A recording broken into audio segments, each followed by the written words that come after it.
Hola, ¿cómo están? Dios les bendiga. Vamos a iniciar nuestra reunión virtual de Iglesia en Casa y voy a invitarlos a que abran su Biblia en el libro de Santiago capítulo 1.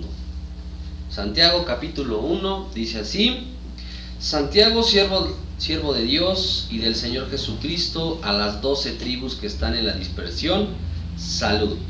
Hermanos míos, tened por sumo gozo cuando os halléis en diversas pruebas, sabiendo que la prueba de vuestra fe produce paciencia, mas tenga la paciencia su obra completa para que seáis perfectos y cabales sin que os falte cosa alguna. Y si alguno de vosotros tiene falta de sabiduría, pídala a Dios, el cual da a todos abundantemente y sin reproche, y le será dada. Pero pidan con fe, no dudando nada, porque el que duda es semejante a la onda del mar, que es arrastrada por el viento y echada de una parte a otra. No piense pues quien tal haga que recibirá cosa alguna del Señor. El hombre de doble ánimo es inconstante en todos sus caminos. El hombre que es de humilde condición gloríese en su exaltación, pero el que es rico en su humillación, porque él pasará como la flor de la hierba, porque cuando sale el sol con calor abrasador, la hierba se seca, su flor se cae y parece su hermosura. Y parece su hermosa apariencia. Así también se marchitará el rico en todas sus empresas. Bienaventurado el varón que soporta la tentación, porque cuando haya resistido la prueba, recibirá la corona de vida que Dios ha prometido a los que le aman. Cuando alguno es tentado, no diga que es tentado de parte de Dios, porque Dios no puede ser tentado por el mal, ni él tienta a nadie, sino cada uno es tentado cuando su propia concupiscencia es atraído y seducido. Entonces la concupiscencia, después que ha concebido, da a luz al pecado, y el pecado, siendo consumado, da a luz la muerte. Amados hermanos míos, no erréis. Toda buena dádiva y todo don perfecto desciende de lo alto, del Padre de las luces, en el cual no hay mudanza ni sombra de variación. Él de su voluntad nos hizo nacer por la palabra de verdad, para que seamos primicias de sus criaturas. Bueno, hermanos, pues vamos a hacer una oración dándole gracias al Padre que nos permite reunirnos para poder aprender y conocer de su palabra. Padre, te damos gracias por este día que nos permite reunirnos. Gracias por tu amor, por tu misericordia, Señor. Gracias por todas las familias, amigos y hermanos que nos ven, que nos escuchan, Señor. Bendice cada hogar, cada familia, Padre. Y si hoy hay una necesidad económica o de enfermedad, que seas tú supliendo esas necesidades, Padre. Hoy te pedimos que nos guardes, que nos protejas, ya que los días pues son difíciles cada vez más, Señor, pero tu palabra nos dice que tú eres un Dios que cuida y protege a su pueblo. Te damos gracias en el nombre de tu Hijo amado Jesucristo. Amén. Y bueno, vamos a iniciar con esta carta que leímos, ¿verdad? Es una carta que escribió Santiago. ¿Quién era Santiago? Bueno, dice todo el tema de la carta va muy enfocado a personas descendientes de la casa de Israel. ¿Por qué descendientes de la casa de Israel? Bueno, porque dice el versículo 1, dice: Santiago, siervo de Dios y del Señor Jesucristo, a las 12 tribus que están en la dispersión, salud. Y hemos visto y hemos hablado muchas veces de los que son dispersos. ¿Quiénes son los que están en la dispersión? Acuérdate que hay dos casas, ¿verdad? La casa de Israel y la casa de Judá, o la casa del sur. La casa del sur, lo hemos visto, es la tribu de Judá con Benjamín, que hoy habitan en Israel. Y la casa de Israel, pues son los dispersos, esas 10 tribus que fueron cautivas, que fueron dispersas por los asirios y que se perdieron en el mundo. Bueno, que se perdieron y que el plan de Dios fue injertar esas tribus para que la profecía o la promesa que Dios le dio a Abraham fuera innumerable. Acuérdate que la promesa que le da Dios a Abraham es: tu descendencia será incontable como las estrellas del cielo y como la arena del mar. Y para que esa promesa se haya cumplido, o se cumpliera, o se esté cumpliendo, bueno, Dios injertó a esas tribus, ¿verdad? Para que se hicieran y se formaran en cada nación, y de esa nación nacieran los hijos de Israel. ¿Quiénes son los hijos de Israel? Bueno, hay videos que hemos publicado en Facebook, puedes verlos. ¿Quiénes son los hijos de Israel?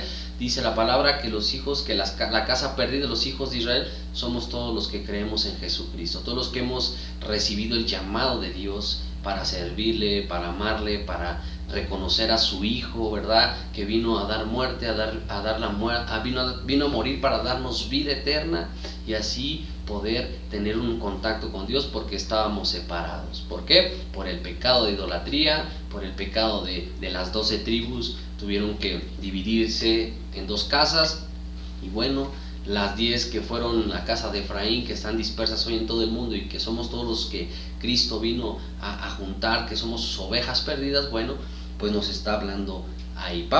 Santiago dice: Santiago, siervo de Dios y del Señor Jesucristo, a las 12 tribus que están en la dispersión, salud. Todo el tema de la carta va enfocado ¿a quién? A los descendientes de la casa de Israel. Así que si tú eres un descendiente de la casa de Israel, entonces esta carta es para ti y es para mí. ¿Por qué? Porque esta carta nos habla de algo muy importante. Bueno, ¿quién es Santiago? Santiago es el nombre, es el hermano de sangre de Jesucristo. Y bueno, ¿cómo voy a saber que es su hermano? ¿Cómo sé que es su hermano? En Mateo capítulo 13, versículo 55, habla que él era el hermano que seguía a Jesús, o cuando fueron, dice ahí, él era el hermano que le seguía a Jesús.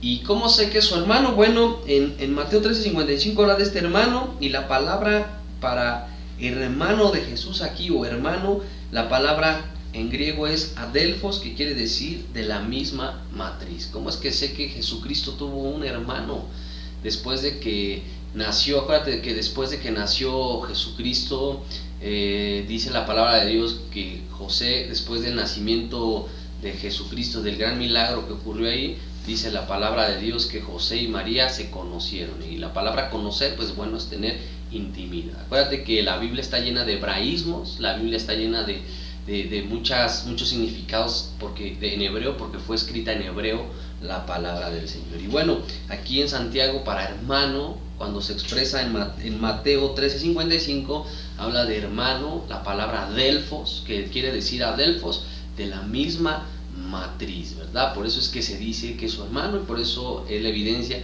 de que es su hermano. Bueno, Santiago, ¿por qué se llama Santiago? Su nombre original era Jacob o Jacobo o Jacob, ¿verdad? Luego, cuando fue beatificado por la Iglesia Católica, le puso San Jacob. Bueno, es Santiago, su nombre, hermano de Jesucristo. Él era hermano que le seguía a Jesús.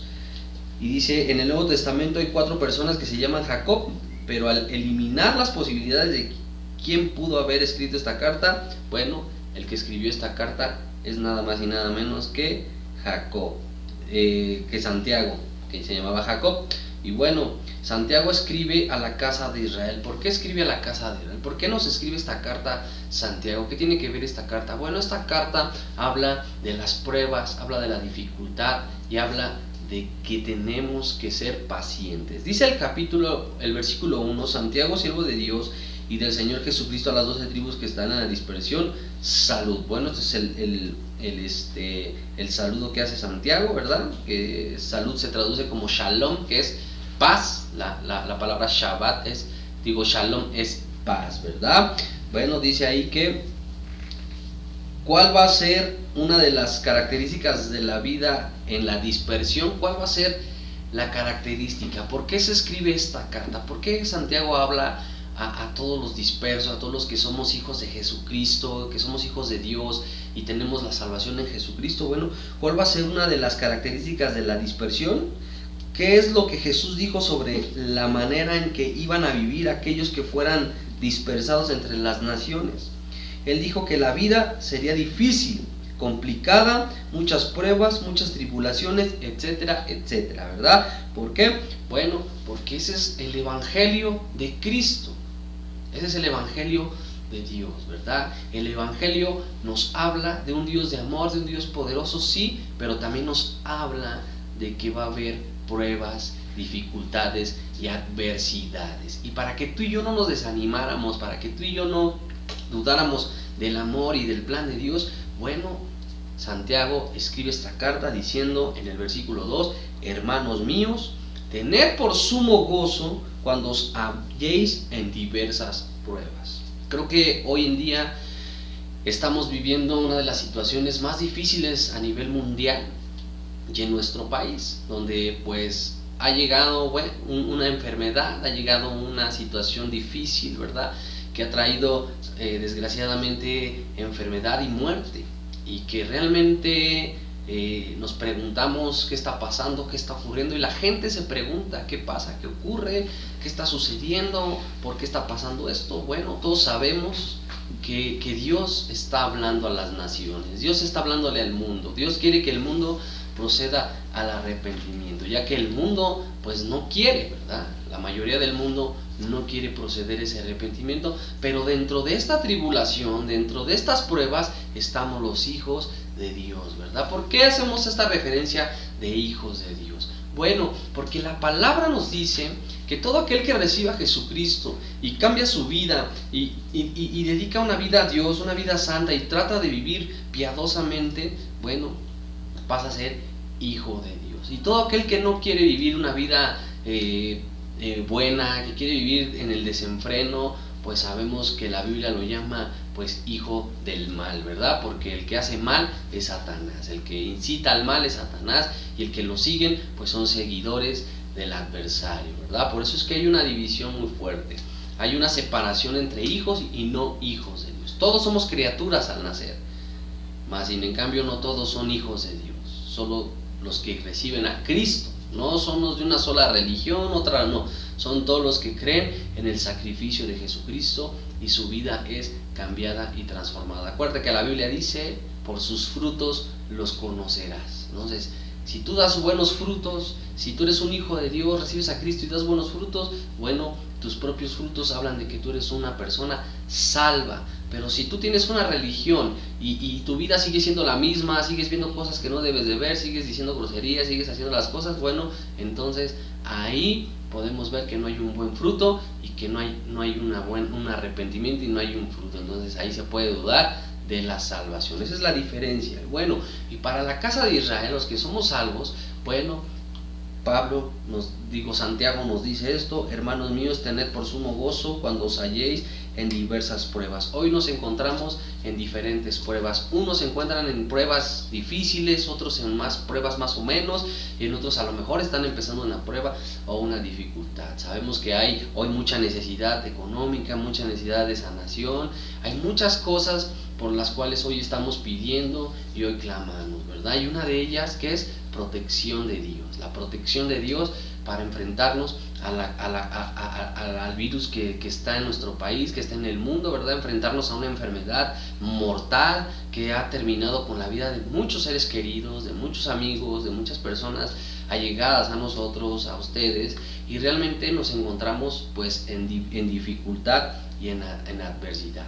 Pero Santiago nos exhorta a que dentro de las circunstancias, de las aflicciones, de las adversidades, pues nosotros estemos en gozo, ¿verdad? Y tú te preguntarás, ¿cómo me voy a gozar cuando esté en una tribulación? Bueno, dice ahí, hermanos míos, tened por sumo gozo cuando os halléis en diversas pruebas, ¿verdad? Santiago no está considerando la posibilidad de tener pruebas, sino que está asegurando que tendremos pruebas. Santiago está asegurando que vamos a tener pruebas. O sea que si tú eres un hijo de Dios y tú recibiste a Cristo y pensaste que al recibir a Cristo todo iba a ser color de rosa, bueno, la noticia es que sí va a ser bonito, va a ser hermoso, pero vamos a tener pruebas, vamos a vivir dificultades, vamos a vivir adversidades. Pero dentro de esas adversidades, Dios nos dice, vamos a consolarnos, vamos a gozarnos, vamos a tener ese gozo, ¿verdad? Entonces dice, es más, vivirás en tribulación. Es más, Pablo también dijo que todo aquel que quería vivir piadosamente conforme a la Escritura sufrirá persecución. Mismo Jesucristo dijo que todo aquel que le quería o que le quiera seguir, pues él no tenía ni dónde recostar la cabeza. Entonces el evangelio, el creer en las Escrituras, el vivir una vida piadosa, amigo, amiga, hermano, hermana, pues va a traer estas acciones, que es prueba, dificultad y adversidad. Dios nos está preparando en este éxodo para la tierra prometida. Dios nos está preparando para su llegada, y Dios nos está preparando para recibirle como ese pueblo, como esa novia. Así que Hoy más que nunca tenemos que tratar de vivir según la voluntad de Dios, según las Escrituras. Estamos en tiempos difíciles, estamos en tiempos donde se va a acercar más la violencia, la maldad. Hemos visto que esto va a ir de mal en peor, no va a mejorar nada, y no es que seamos pesimistas, lo dice la Biblia.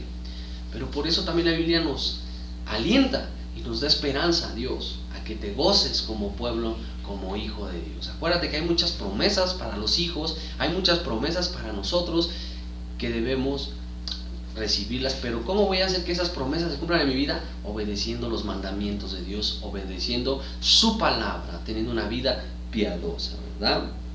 Dice ahí, sabiendo que la prueba de vuestra fe produce paciencia. ¿Cómo? La pregunta aquí es, en estos dos versículos, ¿cómo gozarme en medio de las pruebas? ¿Cómo nos gozamos? Es muy fácil decir gózate cuando estés en una prueba. Hay veces que estamos en la prueba y en la dificultad, y en vez de gozarnos estamos tristes, estamos enojados, estamos mal, estamos pensando cosas que no, ¿verdad? Y realmente, ¿cómo me voy a gozar? ¿Cómo me voy a gozar en una prueba? ¿Cómo me voy a gozar si trato de hacer las cosas bien y me salen mal? ¿Cómo voy a gozar si trato de echarle ganas y parece que la vida me oprime, Dios como que me deja en espera?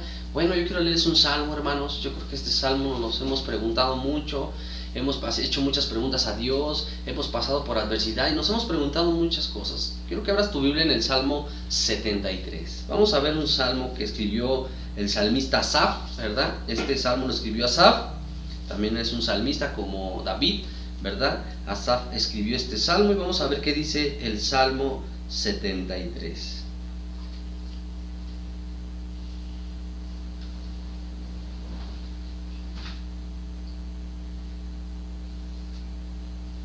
Dice así, versículo 1: ciertamente es bueno Dios para con Israel. Acuérdate que cuando habla Dios para Israel, habla a todos aquellos que hemos recibido a Cristo, porque ya somos del pueblo de Israel, somos esas ovejas perdidas, exiliadas. Ciertamente es bueno Dios para con Israel, para con los limpios de corazón. En cuanto a mí, casi se deslizaron mis pies, por poco resbalaron mis pasos. ¿Cuántos de nosotros hemos resbalado, hemos caído, casi hemos caído, nos hemos desanimado, nos hemos enojado con Dios, porque en vez de que nos vaya bien, parece que nos va mal? En vez de que vamos avanzando, retrocedemos. Entre más nos metemos al servicio, entre más nos metemos a la oración, entre más queremos hacer lo correcto, sentimos que tal vez nos va mal. ¿Cuántas preguntas o cuántas veces no hemos escuchado comentarios como sin Cristo estaba mejor, o antes de recibir a Cristo me iba muy bien y después de que recibo a Cristo parece que me va mal? ¿Cuántas veces hemos escuchado ese tipo de comentarios? ¿Cuántas veces hemos nosotros dicho tal vez un comentario así o hemos pensado así? Bueno, dice ahí, Asaf está reconociendo y dice, primero dice, ciertamente es bueno Dios para con Israel, para con los limpios de corazón.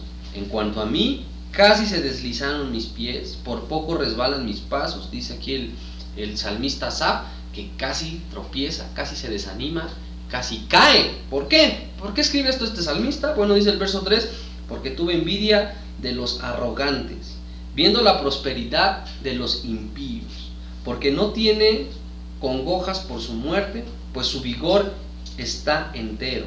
No pasan trabajos como los otros mortales, ni son azotados como los demás hombres. Por tanto, la soberbia los corona, se cubren de vestido de violencia.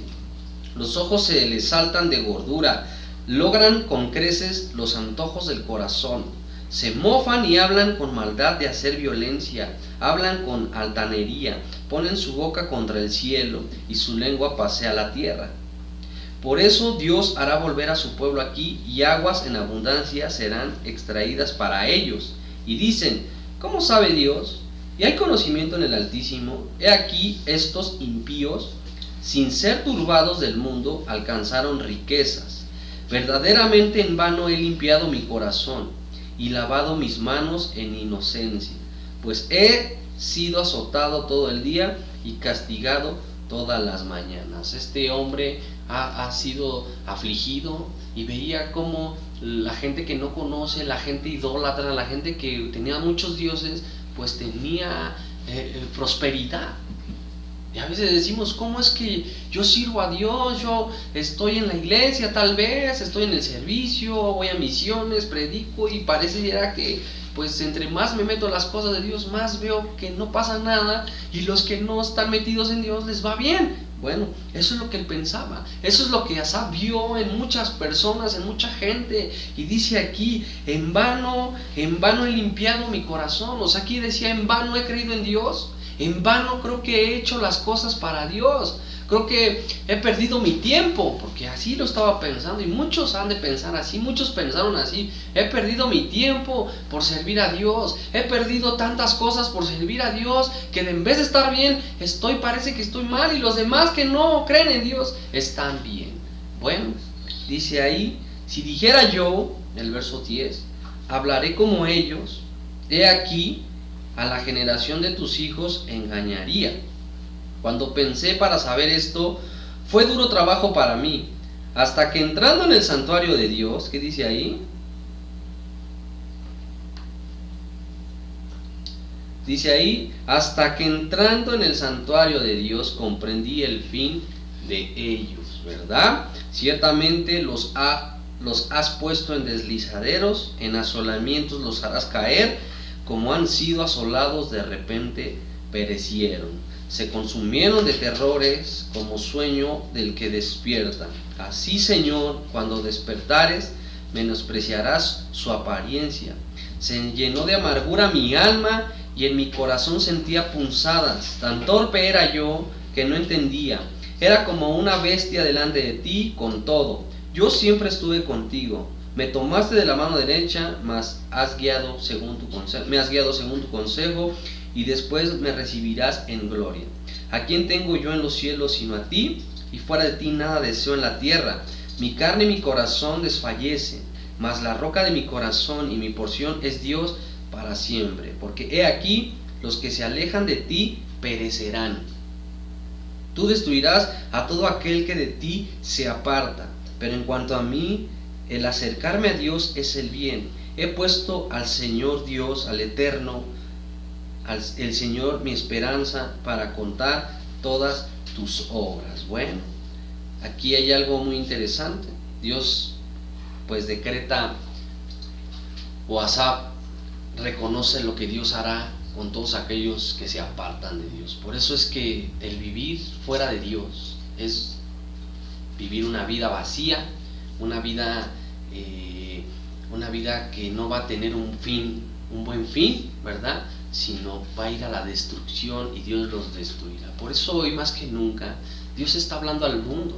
Dios tuvo que permitir una enfermedad, tuvo que permitir una peste para que el mundo voltee a ver a Dios. Si tú reconoces a Dios y tu vida cambia, pasas a ser hijo de Dios, pasas a las bendiciones de Dios. Y las bendiciones de Dios no nada más se refiere a lo material.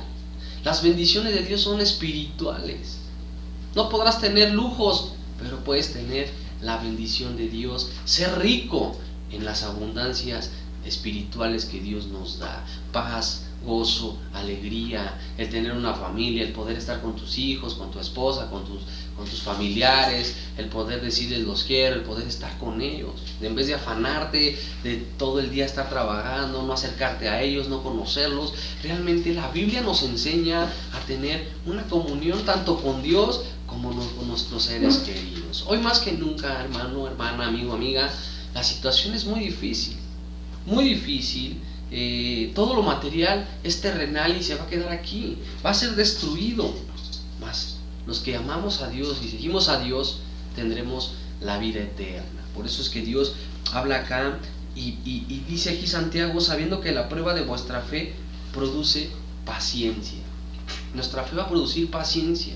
Asaf lo vio, Asaf casi cae, Asaf casi reniega de Dios al decir cómo es que al impío le va mejor que al que le sirve a Dios. Y bueno, Dios siempre nos da esa paz, ¿verdad? Porque sabemos que al final sabemos ¿qué es lo que va a hacer Dios? Hoy en día Dios está mandando señales por todo el mundo, con eclipses, con muchas cosas que están sucediendo en los cielos, porque Génesis nos dice que Dios dejó las lumbreras para señales, las Moadim, ¿verdad? Las estaciones, las fiestas de Dios nos indican cosas y situaciones que van a ocurrir en el futuro. Por eso es que si tú no conoces las fiestas de Dios, las Moadim, y piensas que esas fiestas ya pasaron de moda, bueno, es como si agarraras el periódico, las noticias, y no les hicieras caso de lo que va a acontecer y de lo que va a suceder el día de mañana.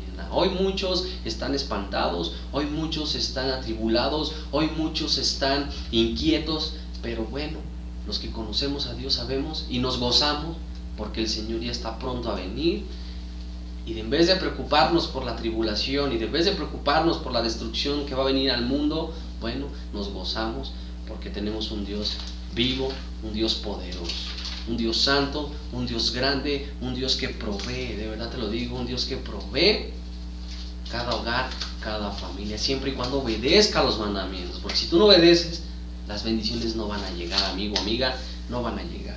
Dice, bueno, ahí el verso 4 de Santiago: mas tenga la paciencia su obra completa, para que seáis perfectos y cabales sin que os falte cosa alguna. Y si alguno de vosotros tiene falta de sabiduría, pídala a Dios, el cual da a todos abundantemente y sin reproche, y le será dada, ¿verdad? Jesús les dijo a sus discípulos que no se preocuparan sobre lo que tuvieran que contestar cuando los llevaran entre los concilios. O sea, no tenemos que preocuparnos cuando estemos compareciendo en un juicio, en algo en contra de nosotros, cuando prediquemos de Dios. Dice ahí: mas tenga la paciencia su obra completa, para que seáis perfectos y cabales sin que os falte cosa alguna. Y si alguno de vosotros tiene falta de sabiduría, pídala a Dios, el cual da a todos abundantemente y sin reproche, y le será dada, ¿verdad? Entonces realmente cuando estés en una situación difícil, pídele sabiduría a Dios para poder resolver esa situación, que Dios nos da la salvación siempre.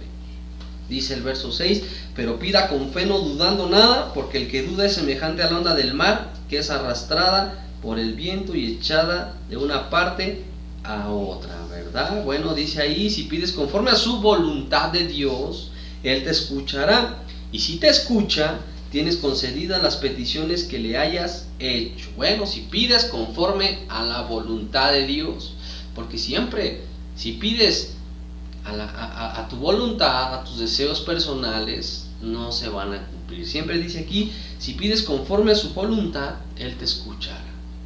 Si Él te dará y concederá las peticiones de tu corazón, ¿verdad? Pedir fe es tener la convicción de que cualquier cosa que Dios te mande es para tu bien. Eso es vivir en fe. Pedir algo que sé que Dios me lo va a dar, pero es para mi bien. O tal vez el tener fe es decirle: Dios, necesito esto, pero si Dios responde de otra manera, es aceptar la voluntad de Dios. ¿Cuántas veces no aceptamos la voluntad de Dios y queremos hacer nuestra voluntad? ¿Cuántas veces le decimos: Señor, voy a hacer este negocio, voy a hacer este trabajo, pero si dice Dios ese negocio no te va a convenir? Dios cierra las puertas, pero a fuerza nosotros queremos abrir esas puertas. No aceptamos la voluntad de Dios, y cuando no aceptas la voluntad de Dios, no estás viviendo una vida en fe. El aceptar la voluntad de Dios, sea la que sea la situación que pase, cuando tú aceptas la voluntad de Dios, estás viviendo en fe, ¿verdad? Dice ahí: pedir fe es tener la convicción de que cualquier cosa que Dios te mande es para tu bien, ¿verdad? Tendrás la suficiente fe para decirle: Señor, en este día quebrántame y vuélveme a hacer si es necesario. Tendrías esa fe de decirle a Dios: hoy fallé, pero quiero salir adelante, quítame lo que me duele, quítame lo que me estorba, quítame lo que no me deja. Eres capaz de decirle eso: quítame el pecado, Señor, quítame esta situación que me afecta, quítame el pecado, quítame cualquier cosa que no te agrade. ¿Estamos dispuestos a decirle: quítamela? ¿Realmente estamos dispuestos a eso? Bueno, para eso Dios nos prepara, para eso esta carta nos alienta y nos da ánimo para tener una vida llena de fe. Dice el verso 7: no piense que quien tal haga, que recibirá cosa alguna del Señor. El hombre de doble ánimo es inconstante en todos sus caminos.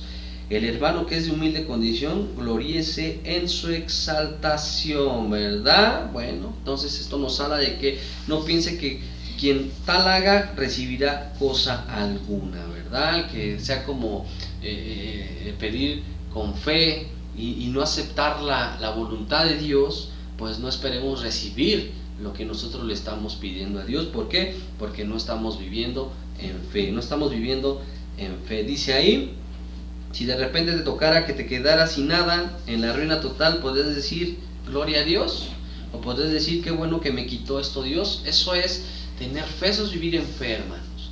El que cuando estés dispuesto a pasar la situación, a darle gracias a Dios en cualquier situación, en cualquier angustia, en cualquier problema o en cualquier proceso que tú te encuentres, es darle gracias a Dios. Si hoy Dios te llegara a quitar todo, ¿serías capaz de decirle gracias, de darle la gloria, de darle la honra, o de renegar? Porque siempre que Dios nos quita algo, renegamos, nos enojamos con Dios.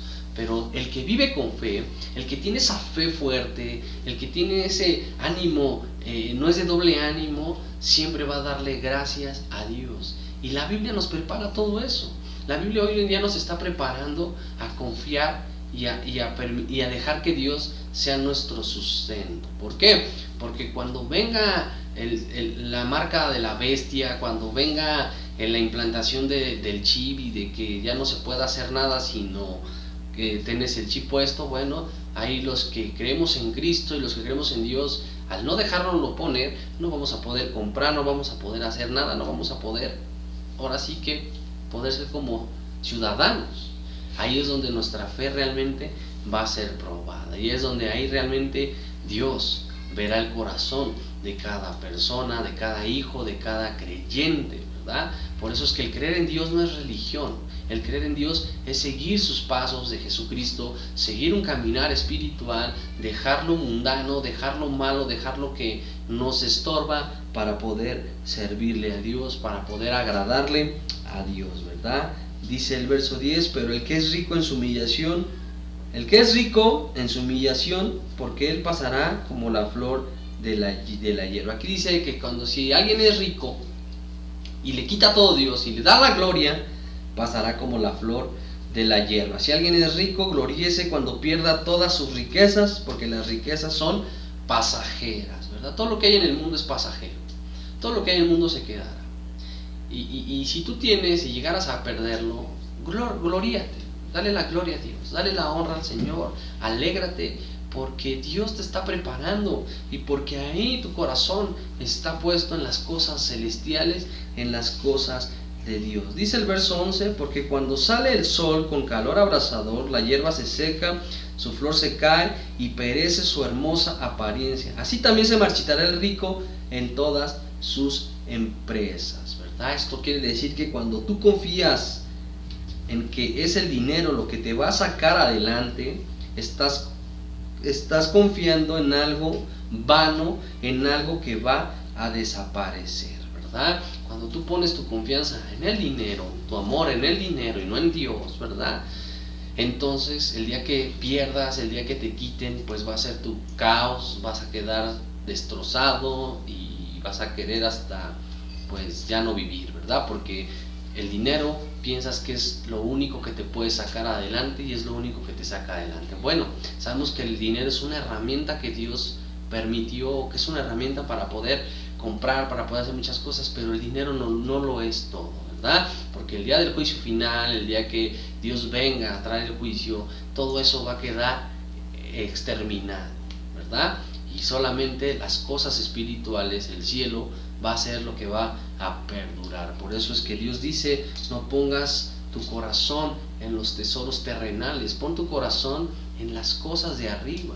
Cuando tú buscas a Dios, cuando tú dejas que Dios sea el primero en tu vida, entonces las cosas son diferentes. Cuando tú reconoces que Dios es el que trae la prosperidad, cuando Dios es el que da la abundancia, el que bendice, no te preocupas hoy por el dinero, por las cosas materiales. ¿Por qué? Porque tu corazón está y tú confías en el Dios poderoso, en el Dios de Israel. Si tú crees en el Dios de Israel, en el Dios vivo, en el Dios poderoso, entonces tu sustento viene de Él. Por eso es que hoy no nos preocupemos por lo que está pasando en el mundo, no nos preocupemos por lo que esté pasando en este tiempo. Gocémonos porque el Señor nuestro Dios viene. Amén. Nuestro Dios viene. Nuestro Dios está al pendiente de nosotros.